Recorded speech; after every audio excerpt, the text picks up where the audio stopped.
Thanks for joining us in studio. Gosh, a longtime friend and a great representative of Texas 8, kind of like north of Houston, Montgomery County. Welcome aboard, or actually welcome back to the show, Congressman Kevin Brady. Sir, good to have you back. Sam, thanks for having me. I love being in studio with you. Well, first of all, I think the lighting or the cameras, but either we have special lenses on or you got thinner. What happened? I'm trying to get that Sam Malone look. You know what I mean? That chisel look. Also, I've been tired of everyone confusing me with The Rock. You know what I mean? So I need to slim down a bit, just avoid the obvious confusion. I hate when that happens. Yeah. All right, lots to cover. Of course, Congressman Brady was chairman of Ways and Means when the great changes in the tax code came down the line, which was beneficial to millions and millions. We're looking at some new numbers from the Bureau of Labor Statistics, and as a father, and you're a father, this has to do with our youth summer unemployment numbers.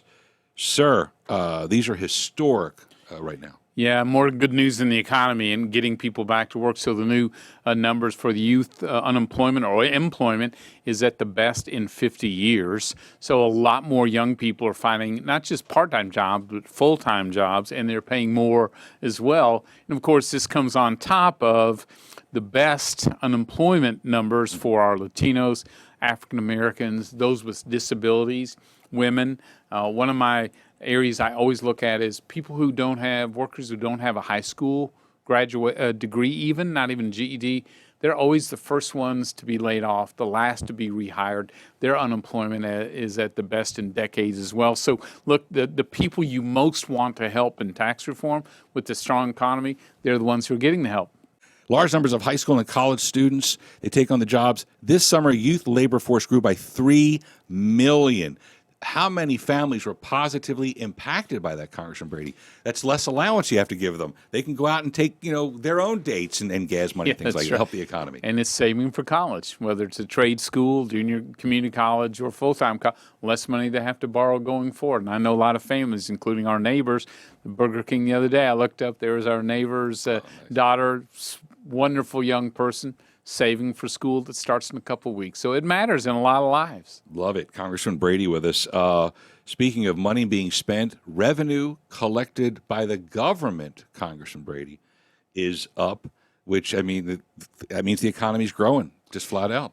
It is growing. So revenues are up nearly 3% in the federal government. You don't see this very often. You don't read about this very often. But what we collected in the first 9 months, receipts coming into Washington, D.C., at the highest level in American history. And adjusted for inflation, the second highest level in American history. Washington does not have a revenue problem. It has a spending problem. And the debts and deficit are not because of tax reform. In fact, my argument would be they would be worse over time if we didn't get this economy going and get people back to work. And now paychecks going up for the first time in more than a decade, more for the low income, for the line worker and construction worker, than for their managers or supervisors. This is the growth we really need, along with spending discipline, to get out of this hole. Speaking of the economy and growth, Congressman Brady with us. Of course, he was at the tip of the spear, so to speak, when the tax plan was being put forth, because it comes from Ways and Means. Yep. You're watching it being implemented.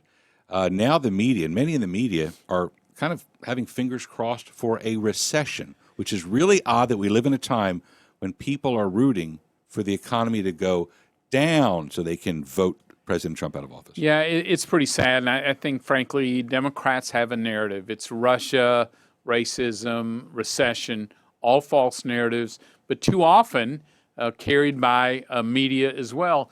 Look, the likelihood of a imminent recession in America is absurd. Our biggest challenge right now is businesses can't find enough workers. I mean, what would you call this recession? The help wanted recession, where there are 1 million more job openings today in our country than people to find them.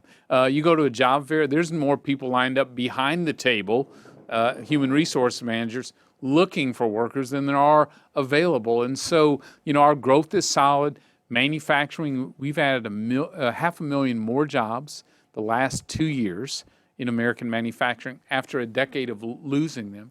Wages have been up 3% on average a month for the last year. Productivity growth last quarter was strong again, and consumers have the best view of their most positive outlook on their personal finances in 2 decades. Why? Their jobs are secure. They can leave them for better jobs. They're seeing paycheck increases, or their companies are doing more for their benefits, healthcare, retirement, paid medical leave, issues like that. And so consumers drive so much of our economy. And I still will tell you, the best is yet to come, because we're now seeing businesses tell us about the manufacturing plants, the research, the patents that they're bringing back to America. So I think our economy is going to grow even further. Yeah, we should vote the guy out. My You gosh. just went through great numbers, and it's like, yeah. Anyway, all right. Let me ask this, Congressman. Let's go from tariffs to our borders on North and South, USMCA, United States, Mexico, Canada. Talk about that agreement. Where does that put us right now? Yeah, so as you know, Texas is made for trade. No state sells their ships more around the world than we do. We're really good at it. Our 2 biggest customers are Mexico and Canada. The trade agreement the president negotiated, now called U.S.-Mexico-Canada Agreement, builds off NAFTA, makes it better. We will sell more of our Texas products to our 2 biggest customers, Mexico and Canada.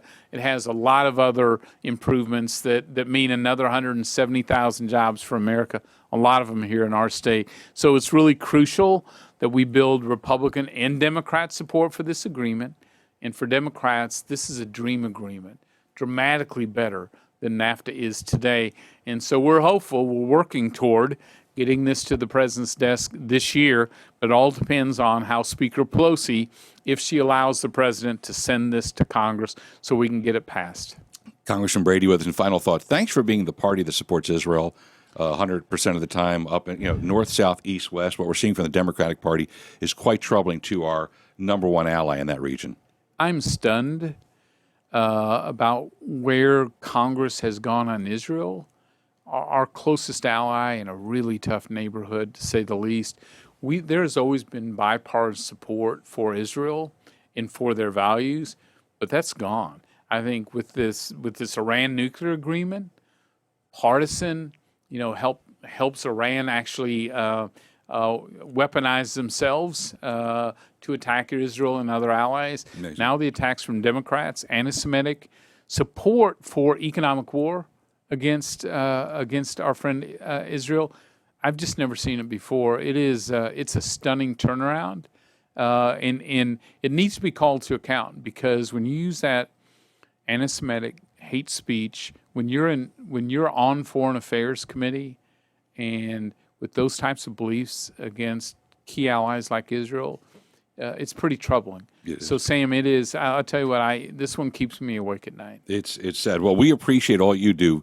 Pro-Israel, pro-life, pro-economy. Our good friend Congressman Kevin Brady, or actually half of a Congressman Kevin Brady with all the weight he's lost.